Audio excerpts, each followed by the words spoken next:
All right.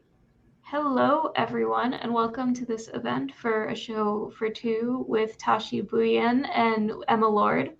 We are so excited to have you and talk about this wonderful book. I'm Laura. I'm the events coordinator here at the Astoria Bookshop, which is the bookshop hosting this event. If you don't know who we are, because you know the authors or you just click random event links on the internet, we are a bookshop in Astoria, Queens. Before we get started, I want to go through a few housekeeping things. You'll have the opportunity to ask questions using the little ask a question thing at the bottom. You can vote on each other's questions. I think you can vote on your own question, but it's just a way to rank so we don't have a bunch of repeat questions if there's something you really want to see answered. Other than that, you can pre-order your copy, or I guess today's the launch day, so you can really buy it. Yeah, you can get it right now. Not right now. The store's closed. Sorry. You can Online. Get it tomorrow. And press that little green button and get that link. And other than that, keep it respectful. My rule of thumb is don't type anything you wouldn't want your mom or boss to see. Heavy on the mom stuff because I feel like they're more judgmental. And other than that, I think we're good. I would love to introduce our authors now and get to it. So we're going to start with the guest of honor. Tashie Bhuiyan is a Bangladeshi American writer based in New York City and is the author of Counting Down with You. She recently graduated from St. John's University with a bachelor degree in public relations and hopes to change the world one book at a time. She loves writing stories about girls with broken hearts, boys who wear rings, and gaining agency through growth. When she's not doing that, she can be found in a Chipotle or bookstore insisting 2010 is the best year in cinematic history. Read Tangled and Inception. Correct. Visit her online at Tashie Bhuiyan or tashiebhuiyan.com. Emma Lord is the NYT New York Times bestselling author of You Have a Match, Tweet Cute, and When You Get the Chance, a BuzzFeed market editor, and dessert gremlin living in New York City, where she spends whatever time she isn't writing, either running or belting show tunes in community theater.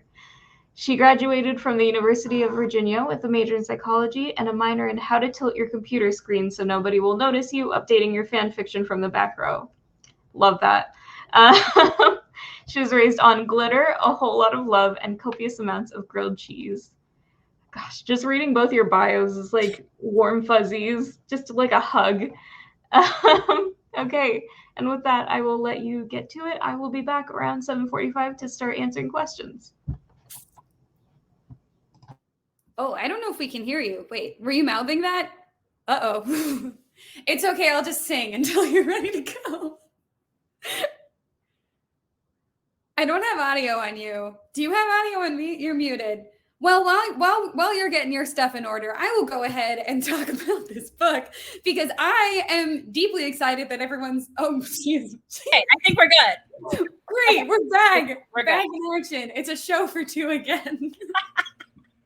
We're good. That was a great pun. Thank you. We were just drumming up the anticipation for everyone here. We could just do it to the drum roll to a show for two. Yeah. That was the appetizer. Anyway, back to this book. As we were saying before we went live just now, I have been so excited about this book for so long and like out of my mind excited since I read it and like deeply impatient for everybody else to get to read it. So this is a great day for me, but I will go ahead and kick this off with just my first question, which is, how are you feeling on this day? What's going on in your heart? So excited. It's so cool to like be like, I have books plural in the world. Like, you know, it's not even just like the singular book. It's like books. Are you counting down with them? No, I'm out of control. When you get the chance, how can you not? This is going to be like a pun more the whole day.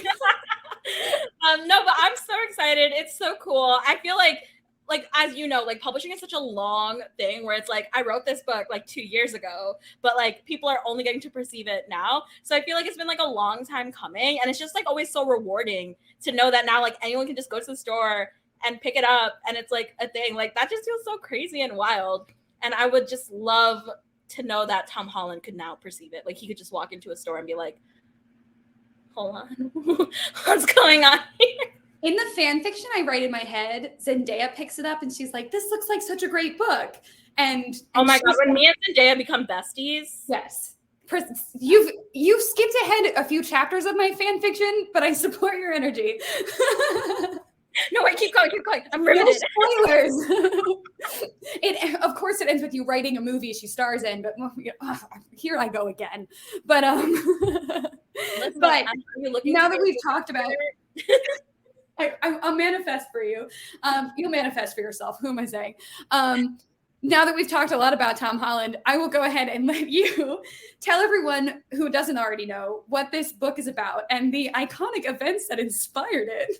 Of course. So A Show for Two is inspired by when during my senior year of high school, we found out that there was a celebrity undercover at our school, and we didn't know until like the last day that it was actually Tom Holland or anything like that. And I was just sitting there as like a 17-year-old, and I was like, this would be a crazy book idea. Like, I was like, I don't even know if I'll ever publish a book. Like, I want to, but I don't know. But like, if I ever do, there's no way I cannot write this, right? Because I'm like, it's not even fan fiction at this point, right? Because I lived it. So it's like, if anything, it's Tashie fan fiction, if you really think about it. Yep. But Emmitt, who is the love interest, is honestly nothing like Tom Holland, which I think makes it even funnier. Like, he is such an asshole. Like, but we love him.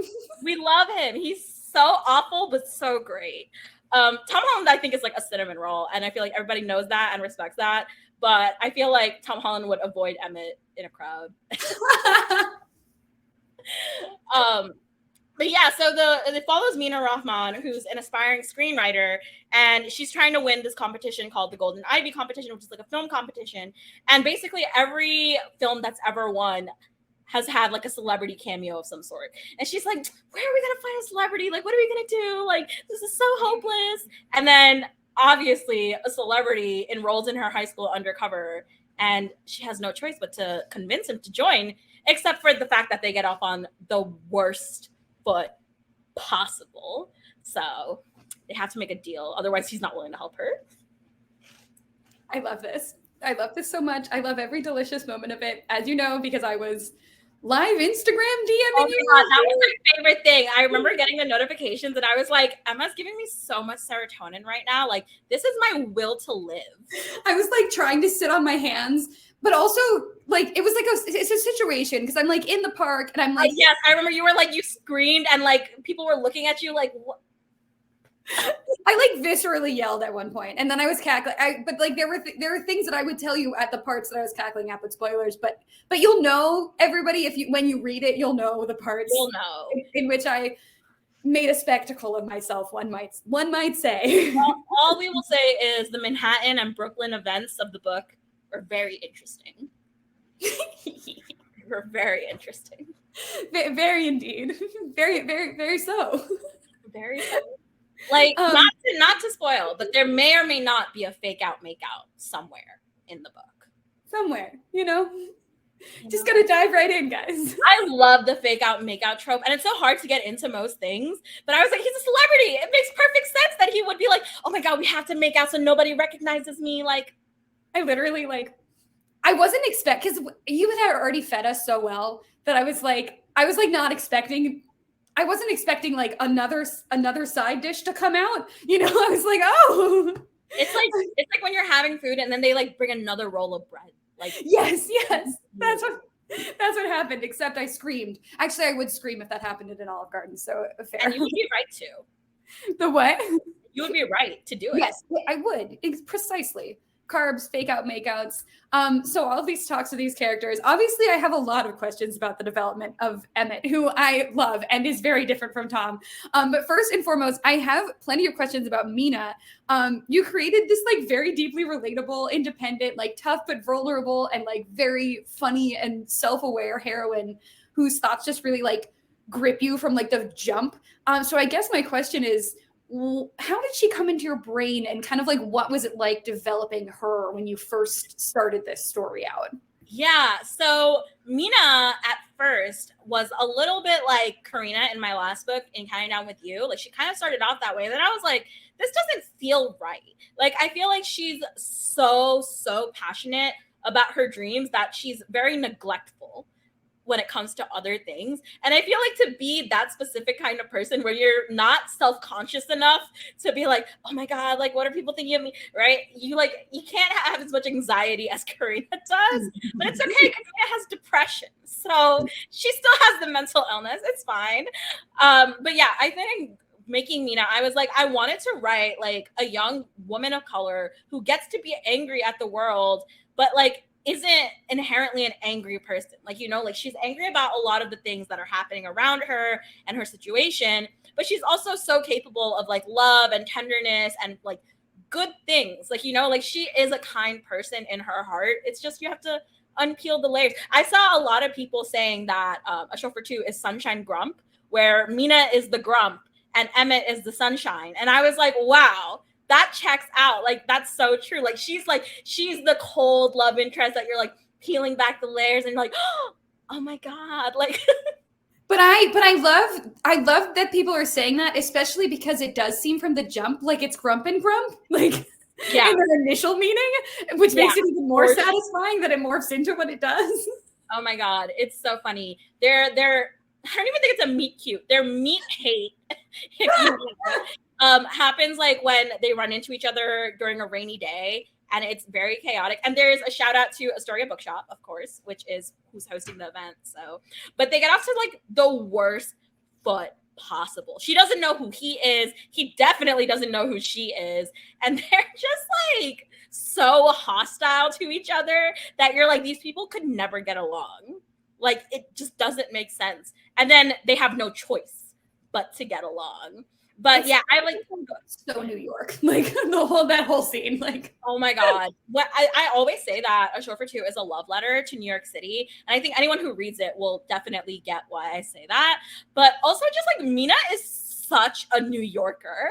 Like, I don't think it gets more New York than Mina's 100% the person that like, if you're walking slowly in front of her in the sidewalk, she's like, get the fuck out of my way. Like, why are you here? I'm laughing also because I definitely have like a for a later question, something about this being a love letter to New York. So you're not the only one who you had that in mind, and it definitely rings very true on like every page. But back to Mina, and you sort of hit on this a little bit, but in what ways do you feel like your demeanor is like very similar to Mina's, and like, or in what any of your characters really in this book? I'm curious about Emmitt too, because his personality was just so distinct. And what things do you think are very different from yourself in these characters? Yeah. So I think Mina is very like similar to me in that like she's kind of willing to do a lot to accomplish her dreams, and like sometimes that can make her a little blindsided to a lot of things. But I think Mina has a lot less self-awareness than I do. Like, I think Mina gets herself into problems and then is like, I don't know what you're talking about. Like, there's no problem here. Like, I don't know. And I also think like Mina can be a little bit abrasive at times. And I feel like I'm like more of like a people pleaser. So like, I'm more like, oh, like I'm nice to like everyone in the room. Whereas Mina will just be like, why can't we leave? Why are we here right now? But like I do feel like the core of Mina, and like I'm sure this happens with you too, like where every character that I write has like a little part of me. Like it's like inevitable. Like even if it's like the tiny random things, I'm like, this is something that I also would do. And it's like, it's because like you love that character so much that they also become a part of you. Like you put a part of yourself in them, but they also are a part of you now. But I probably am most like Mina's best friend, Rosie, who is a gay disaster. Absolute like gay panicking 24/7. And I just find that deeply relatable. Like, I too look at women and I'm like, oh my God. Like, oh my God. So I think that I probably relate the most to Rosie.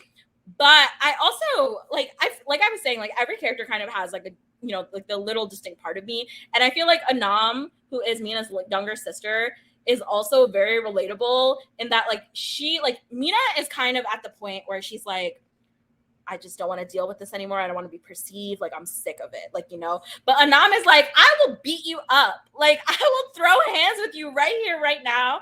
And I feel like sometimes I get in that mood and I'm like, this makes sense to me. I also love that she's just like somebody who's like, I'm not going to double text. I'm going to triple, quadruple, quintuple text. And you're going to keep getting texts. And I'll drag you in them as I'm doing it. Like, 100%. Like, she's so funny. Like, oh, your phone was in your pocket. You're about to regret that. Like, I see your location and you're not where you said you were. So let's unpack that. And that's so sexy of her.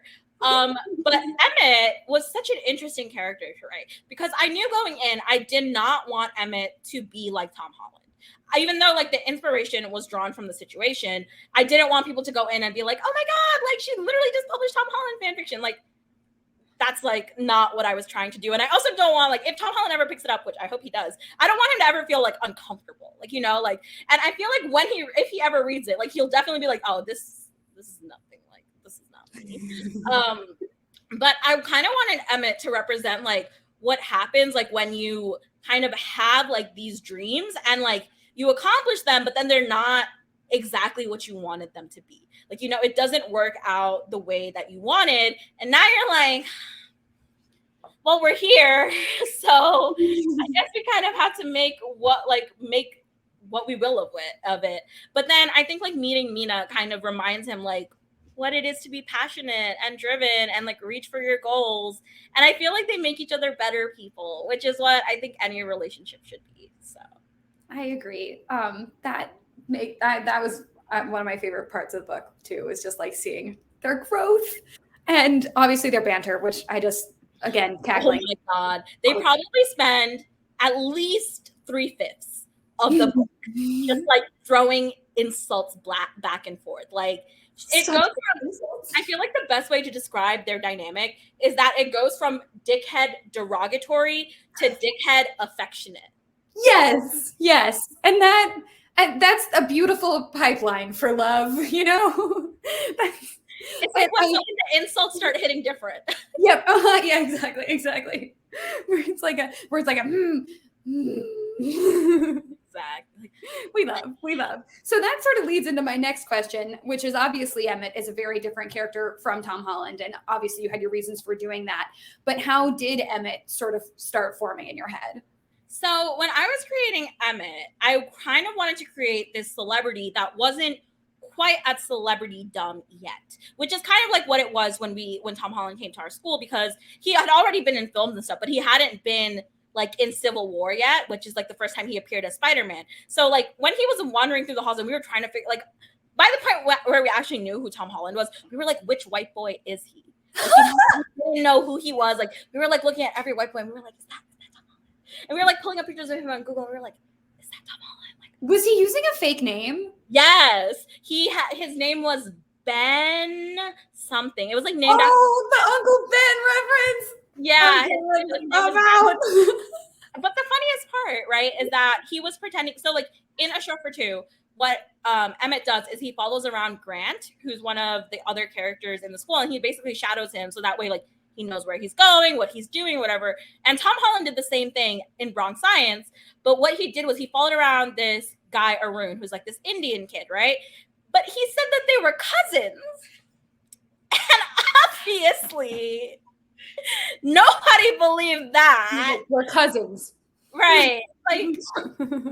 Like don't ask questions. You're really white passing Ben, like not adding up. But so like I feel like I took a lot of like parts like that where I was like, this was a funny tidbit of what happened during that experience. But then I also like decided to make Emmitt like a huge flirt. because I thought that would be really funny since Mina gets aggravated really easily. So for someone to keep like badgering her and being like, oh my God, like blah, blah, blah. And then not just flirting with her, but flirting with people that she cares about. So like he'll like flirt with like the film club members. At one point, he even tries to flirt with her sister. And she's like, I will kill you. Like, do not even speak to her. Do not even look at her. But so I feel like that got on her nerves a lot in a way that like, as it keeps happening, she's like, wait, but he's not actually flirting with them. Like, who is this guy really? And the more that she spends time with him, the more she realizes like he's less of the dickhead that she kind of thinks that he is. And we find out that the reason he puts on a show is for a specific reason, that like he has his reasons for coming off as rude and as like bitter and whatever that he does. Like he does it on purpose for a specific reason. And when she unpacks that, I feel like she begins to realize like he and her are actually very similar and that they're both putting on a show for the world when they should really be putting on a show for two. The background Nikita Gallery. We love a live audience. Exactly. Yeah, I think like Emmitt came together to bring out the best reactions in Mina. Yeah.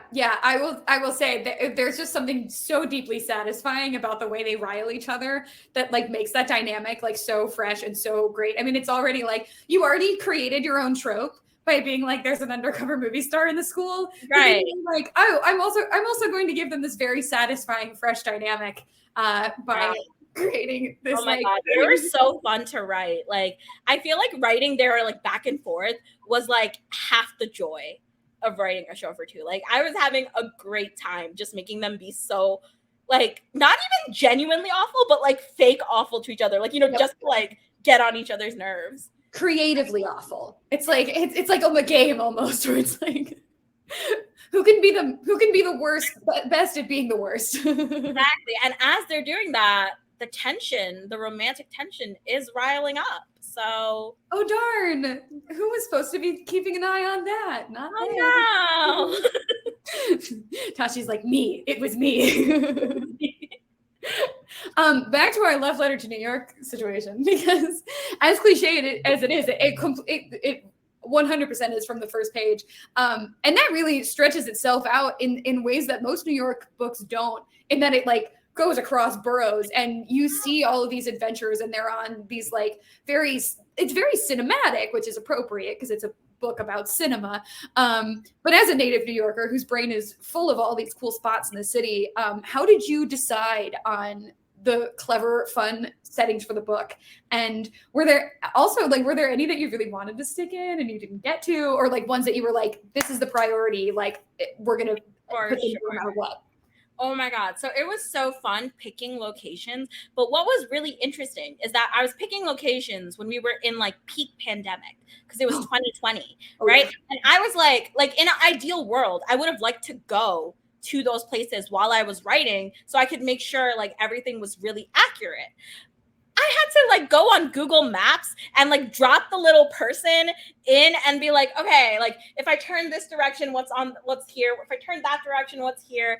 And like obviously some I can remember from like more memory. Like the Rockefeller Center scene, I absolutely knew I needed to include it. Like I know that like for like a lot of people, Rockefeller Center seems like a very fun like tourist spot, which it is.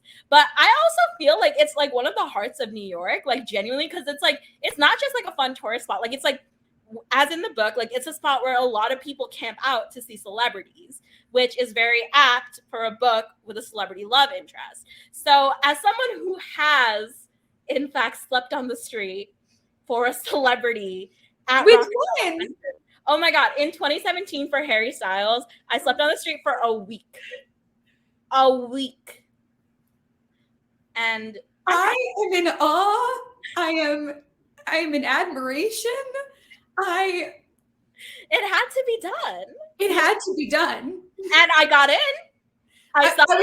If you didn't, I was going to sue Harry Styles. I was like literally going to get his lawyers on the phone. You know, it's not the same as it was. Exactly. Like, answer the phone. Oh, you're literally are you laying on the floor? I'm out of control. Oh my God. But yeah, so like stuff like that, I was like, I have to include this because I feel like this is so New Yorker, but it's obviously not something that a lot of tourists would know, even though it is such a big tourist spot. Like, you know, like I've seen a lot of like people, like when I was in the line myself, like people would come up and be like, why are you guys like in sleeping bags? Like, what's going on? And we had to be like, oh, we're camping out for Saturday Night Live, or oh, we're camping out for the Today Show, oh, we're camping out for Jimmy Fallon, like whatever it was, right? So I thought that would be really fun to include, but also because I feel like from sleeping there for a week, I know the layout of the Rockefeller Center so well. You're intimately familiar. Right, and Emmitt and Mina take quite an adventure at Rockefeller Center, if you will. So when they're running around, I was like, I can actually see this one, even though I'm not there. So I feel like that was like 100% one that I had to do. I was a little hesitant for the Staten Island one because I don't know a lot of places in Staten Island because I do feel like Staten Island's like a little bit separate from the rest of the city. So I was like, where do I put them? So I was like, what if I just stuck them on the ferry? Like, it's technically the Staten Island ferry. They like breathe Staten Island air. Like, it counts, I think. What happens to them? Right. So that was like my thought process for that one. And then fun fact. So for the Queen's Place, they go to, I don't know if I've even, let me backtrack a step. So for the book, Emmitt is doing a photography competition that requires him to go to the 5 different boroughs to take photographs. So they're not just like randomly taking trips, like it's for a reason. And so one of the places that they go ends up being the Gantry Plaza State Park. There it is. And I actually hadn't been there before, but I always wanted to go. And so like, because I've seen so many people post on Instagram with like their nice little pictures of them at the park. And I was like, man, if it wasn't a panini right now, like, but I actually just went there for the first time, like last month. And I was like, wait, this place really is beautiful. No wonder they fell in love. Like, yeah, you're like, I did this. Wow. You're welcome. But it's okay because Google Maps me went. Yep. And she had a great adventure. And yep. She probably fell in love with another Google Maps person in there. And probably somebody's dog. I feel like that's what happens to me whenever I Google Maps. I'm like, that's a cute puppy. So cute dogs. But yeah, so like I feel like as they're going through New York, Mina herself is really falling in love with the city because she very much wants to leave. Like the entire reason she's doing this little Golden Ivy competition is because she wants to win so she can go to USC, which is on the other side of the country in California. And as she's like traveling New York because she has to, not because she wants to, she's like, wait, I kind of love New York. Like, oh, darn it. Hold on a second. Like, it's the greatest city in the world. Exactly. Like, maybe this is my home. Ugh. Darn it. I'm staring out at it right now. It's getting oh my God. You have such a nice view, Emma. Thank you. I'm like tempted to, but every time I've tilted the computer screen toward it, it's just gotten really bright. I know what it is, and anyone who follows you on Instagram also knows. So if you don't follow Emma on Instagram right now, yeah. it's a nice view. We love. Okay. I'm just so into New York that I'm like, where was I in my questions? Literally. Oh, okay. So we touched on this a little bit. I guess my question was, since you've had this kind of idea in your head since high school, this book has obviously been in your heart for a long time. Was this the first iteration of the story, or were there other things, like, were there other ideas you had in mind for these characters that sort of, once you were like working with them more, or like maybe some time passed, you were like, no, I'm going to pivot in this direction? Like, what ended up on the cutting room floor? I think in its first iteration, it was kind of like Mina actually didn't know who Emmitt was for a long time in my head. Like when you actually read the book, you'll realize by like chapter 3 or 4, like Mina figures out who Emmitt is and then uses it to her advantage. But in my original idea, I was like, what if she doesn't even know this is like a celebrity in her school and she's just like, this is just like the random dickhead who's just being like awful, whatever. And like he manages to help her in a different way, you know, like to whatever. But then like falling in love and then realizing like, oh my God, like he's famous and like all the problems that would come with that. And that also I think could have been a really interesting story. But I feel like the way that it eventually played out made a little more sense for Mina and Emmitt, because I think that they both needed to see how passionate the other is about what they love. So yeah. I feel like it worked out the way that it needed to work out. But I also think it would have been so cool. Like imagine you're like, you fall in love with somebody and they're like, BTW, like I'm actually about to be in a Marvel movie. I would just, I would wake up at that point because yeah, I'd be like, wow, that was such a nice dream. Yeah, I'd be like, oh, wow, I must have gotten some really good sleep in. Right, like wow, like stayed up too late reading that fanfic. Yeah, drag me. But I like this also kind of reminded me, because I did appreciate right off the top that she, not right off the top, but I appreciated that she did know who he was earlier in the book, because that to me did feel very true to one of my favorite things about fan fiction, which is like, we're just going to jump into the drama right away. Like we're not going to dance around it. We're going to make this big elephant in the room like part of the drama. Like, and that opened up their world to like so much more of their shenanigans. And it just like, it also just like got them on this page really quickly where they could just like, they were already being brutally honest with each other, but like, yeah.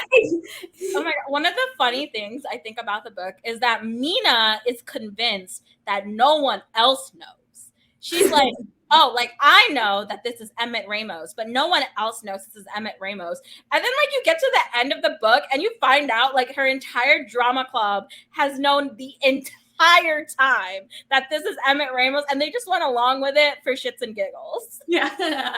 Like, we are a film club. Now we recognize the film star who's literally sitting here. I also really love that her sister like automatically knew who he was, but not but like when she was like referencing him like off the top, I was like, that's also very true to little sisters who are like a what? Like and also I feel like little siblings really like quickly catch on like when you're crushing on someone. Like from the beginning, like she's like, yo, like low key, you guys would be like you guys would be a power couple. Like, have you thought about the international implications? And Mina's like, I hate this man. And then I'm like, I'm writing the fic. Right. She's like, I'm on AO3 already, say less. Yeah. Like I'm just picking out the tags right now. I'm looking for a beta reader, and it's not she's like you. Miscommunication. Sunshine Grumpy. We love.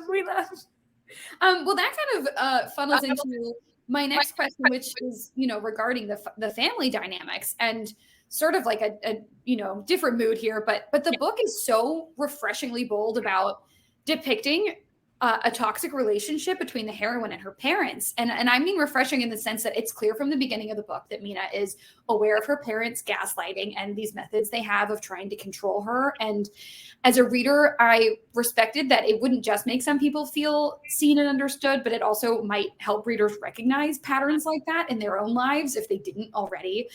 So what were your thoughts going into developing that dynamic with her parents, especially in the way that Mina is so fully aware from it from the top? Like she has so much growth in this book, but the growth in the book is not her realizing what's going on, which I think is so much less common in contemporary YA. I'd love to hear what your thoughts were going into that.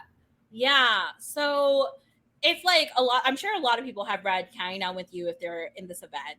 But so in Counting Down with You, I think Karina has like a similar-ish situation with her parents, but Karina's in a very different state than Mina is. Like, I feel like Karina's at a state where she's like, I want the approval of my parents. Like, I want to do right by them. Whereas Mina has, like you said, like she's at a point where she's already seen how like this is a shitty situation and she's stuck in it. And she's kind of like self-aware. So I thought like it was like a natural, like, I don't know the word, but you know what I'm trying to say, like a progression of yes, growth of characters. yes. Natural synonyms. Exactly. Wow, it's almost like you're an author, Emma. OMG. I'm gonna make a metaphor next. Who knows? Crazy. But yeah, so I feel like it was like a natural progression to have Mina in a similar situation, but in a way where she's a lot more self-aware and also kind of understands that like just because her parents are like this doesn't necessarily mean that there's something else to blame. Because I feel like a lot of times like children will blame themselves. Like it's like really difficult, I think, when you're that young in that type of situation and you don't have access to like therapy or like medication or like any type of counseling, or like if you don't have any adults in your life that can kind of help you through it. And so I think it also made Mina step up into that position for her younger sister, where she was like, well, I'm what you have. Like, there's no one else here to help you in this. So I'm what you have.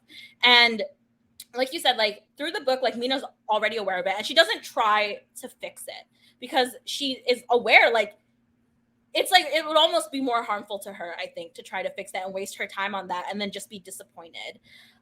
So I think like for her, she had to realize more about herself rather than about where her parents are at. And I think that by realizing that, that allowed her to heal parts of herself that maybe she didn't even know she needed to heal because she's at such a state of like stagnant. She's like, okay, like it's whatever, like I'm just getting through day by day. And I think that the situation with her parents also really affects her mental health because obviously growing up she's had the same parents her entire life, and it's common, I think, for people who have difficult house lives to eventually recognize that they might have some form of like depression or anxiety and so on.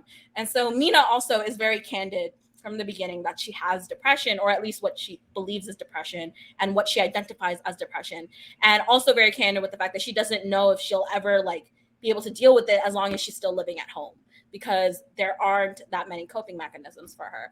And so like while I was writing it, I really wanted people to be able to like read it and like you said, like feel seen, but also maybe recognize that this might be a situation that they're in, but also recognize that even if they're not in that situation, that there are people who do have situations like that, and that it's, you know, like a lot of people can't really be super honest and open about that kind of stuff. Like it's hard to talk about. Like it was hard to write.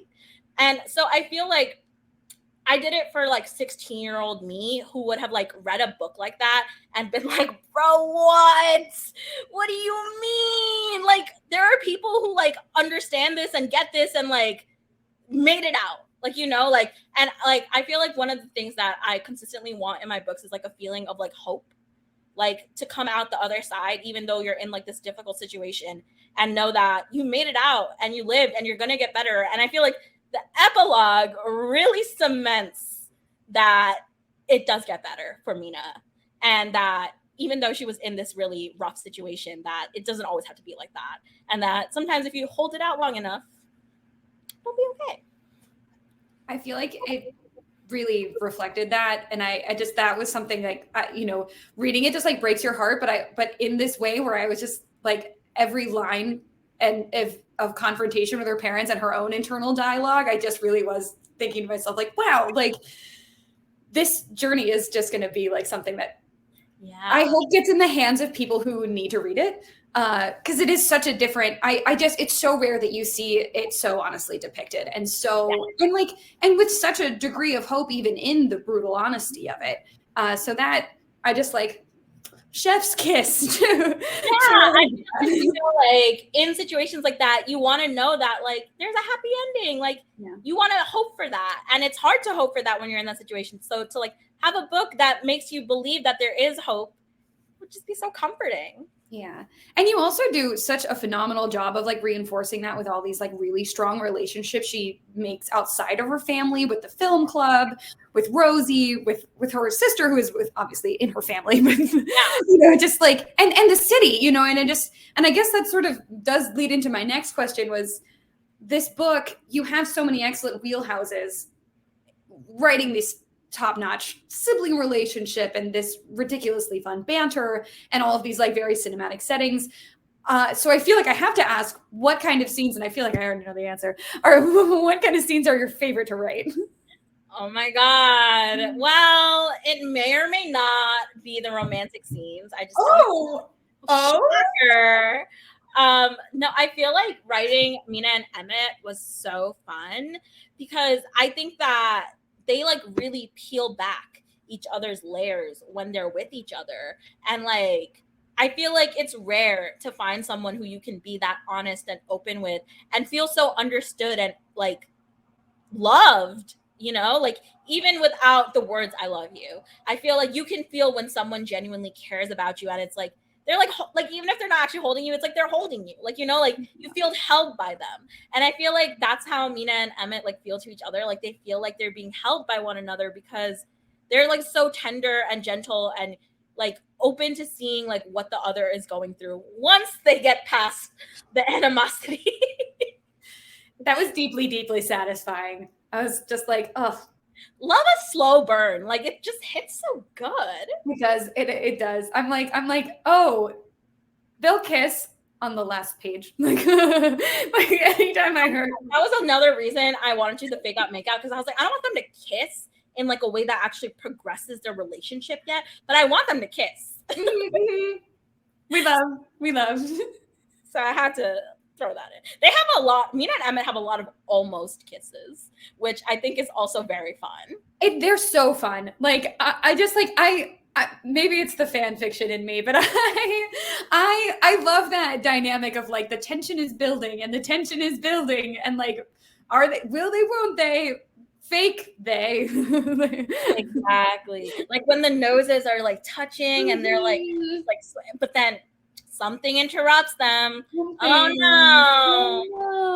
no. Gosh darn it. So maybe it's a frog, maybe it's not a frog. I don't know. My favorite character in the book, the frog.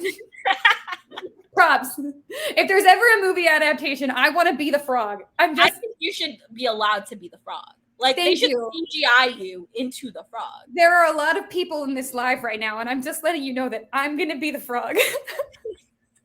If you see cast and then it says frog, Emma Lord, don't be surprised. Don't be surprised. No one else is allowed to submit an audition tape. I'm taking no questions. When in the contract for like the film adaptation, I'm like, Emma Lord has to be the frog or I'm walking. Walking. I have no other terms. Just that one. Also, good snacks at the craft service table, which I feel like is important. So, how was this process for writing this book different from writing your first?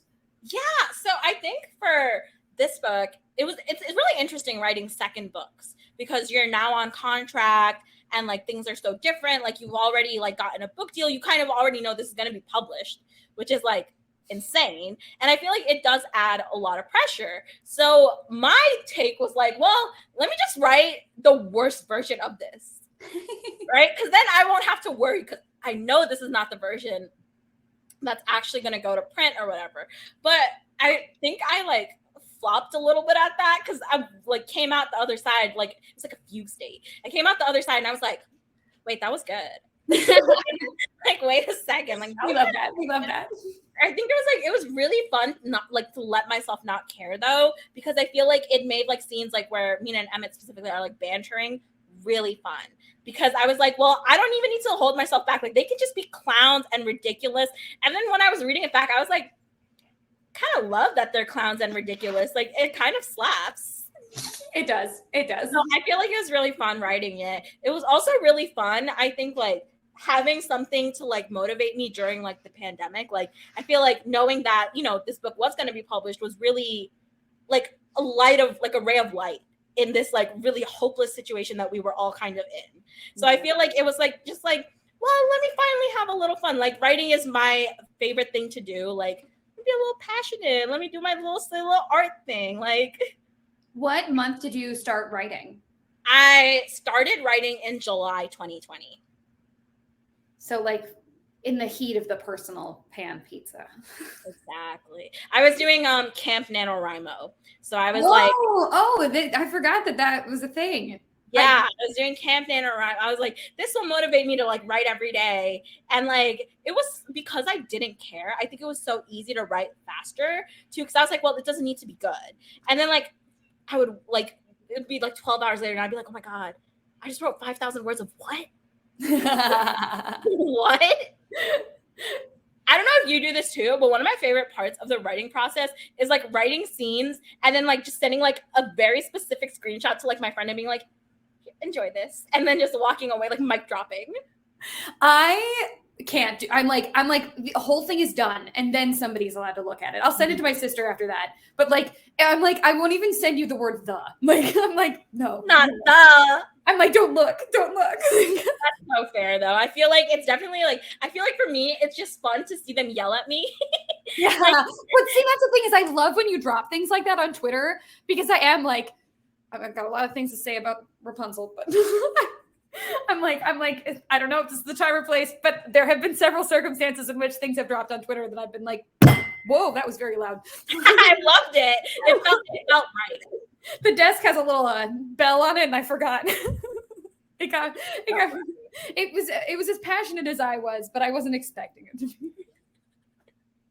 We love a bell. It's the side character. It is. Hello. Hi. Okay. We have questions, which of course we do. We have a very enthusiastic audience out here. Better not be who's playing the frog. All right, one second. Question's answered. See, okay.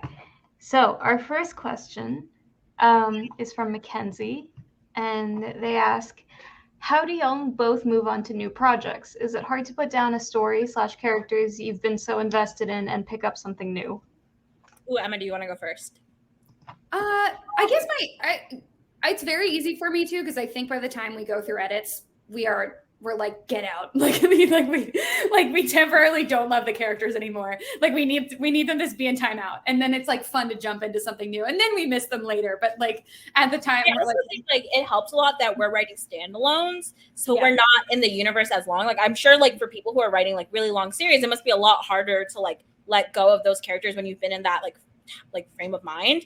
But I think for standalones, it's kind of like fun. I'm like, oh my god, like, let me meet some new besties. Because I also feel like I'm sure you also do this, where I'm like, my characters would be best friends with each other.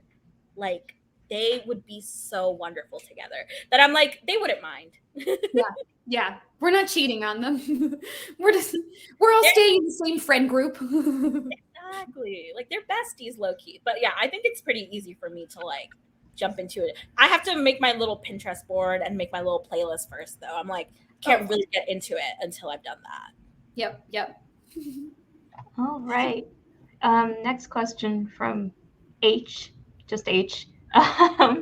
What is your writing process? Do you write in a notebook, then transfer onto the computer? Are you a plotter or pantser or gardener?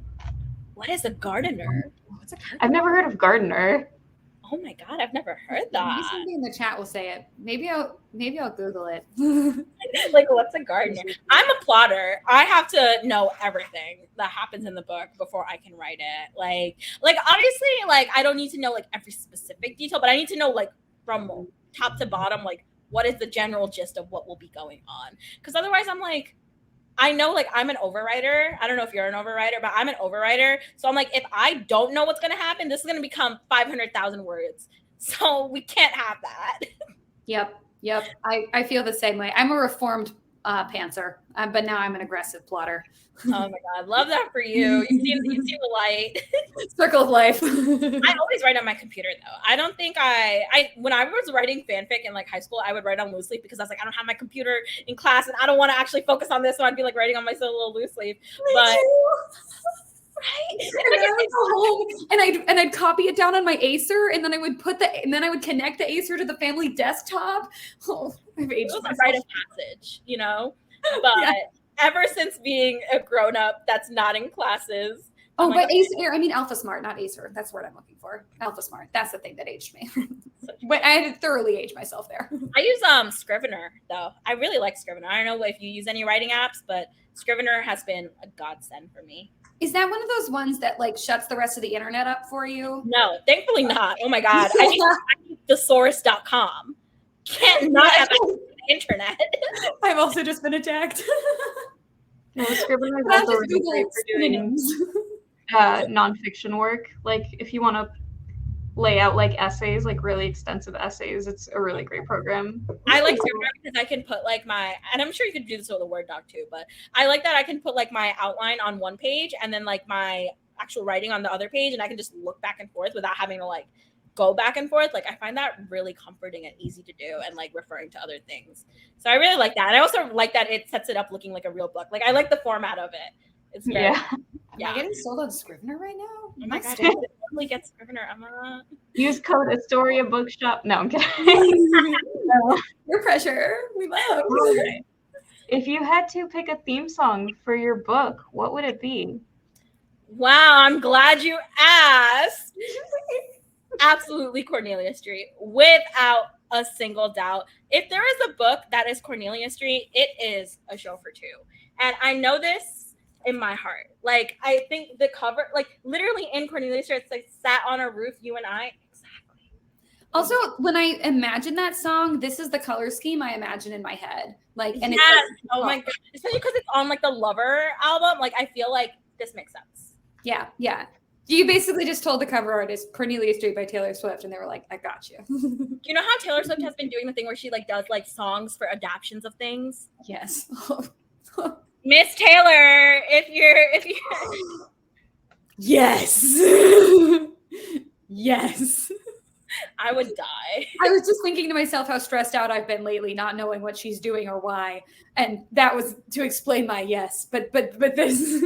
Yes. I'm 100% for that kind of stress. That is the kind of stress we love.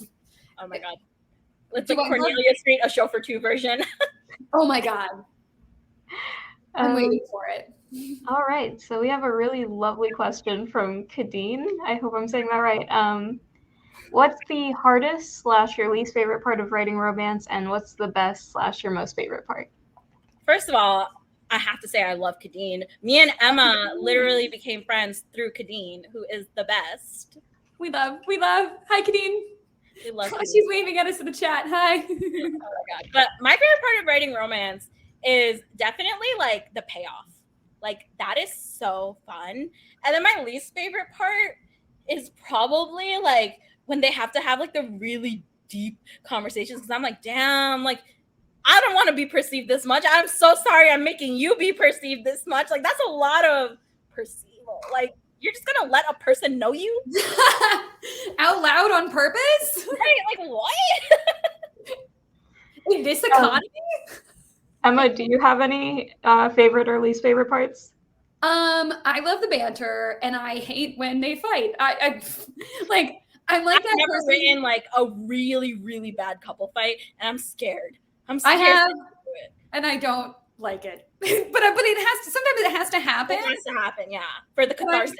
I was like one of those people who, like, growing up, if I saw characters were gonna fight, I would like put the book down and walk away, and like maybe not even finish it because I was like, I'm anxious. Like I would almost fail book reports because I would be like, I can't finish the book. Like literally, like it's too stressful. That conflict avoidance. Truly, like call us out right now. Yeah. I feel like when I was like growing up, everyone was like, your fanfics are so fluffy sometimes. And I'm like, yeah, because there's enough fighting in the show. Like, yeah, literally. I'm stressed, aren't you? All right. Faith asks, and I think we would all like to know this, how do you stay focused on one project when there's so many ideas out there? Oh my god, it's so hard. It's so hard. For me, I think like once I've made my Pinterest board in place, I'm usually like super hyper fixated, but I'm like, I need to get it in that sliver of time. Like if I don't write it then, it's over. It's done. It's going to be a month later. I'm gonna be like, guess that's not being written. Like, we know. Say it louder.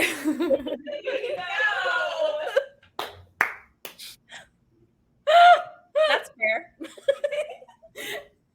I love them. So we know Faith also asks, did you minor in creative writing or English in college? Because we know Emma majored in psychology, which apparently Kadeen did not know. Yeah, I majored in public relations, so no, not me either. I guess a lot of writers don't. I feel like for me, at least, I was like, I want writing to be fun, and if I have to do schoolwork on writing, I'm gonna jump out a window. There it is. I took one fiction class and I was like, this is the worst thing that's ever happened to me. Shout out to my teacher who was actually phenomenal, but I was like, you want to give me an assignment? I want to write fan fiction. Like, right. Like, why are you curbing my creativity right now? What is this, a math class? Okay. A math class. It was Anam, right? Mm-hmm.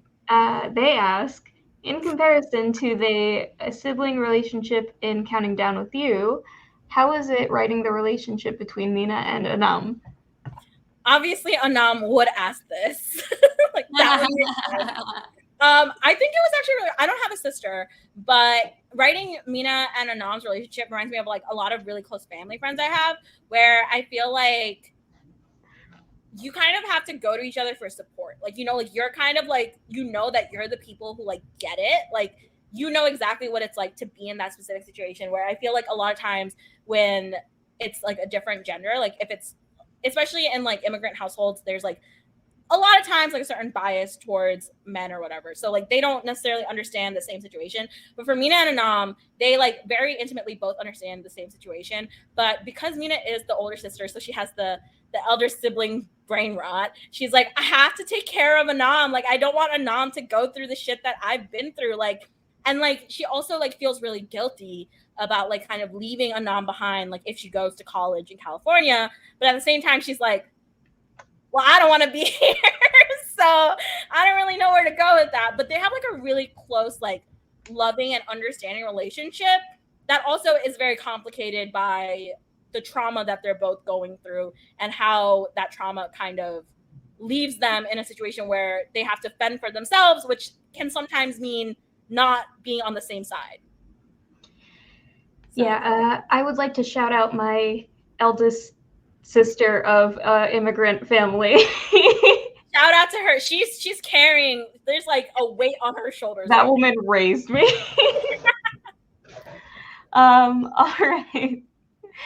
And okay, Guinevere, ooh, pretty name, asks, who in A Show for Two was your favorite character to write and why?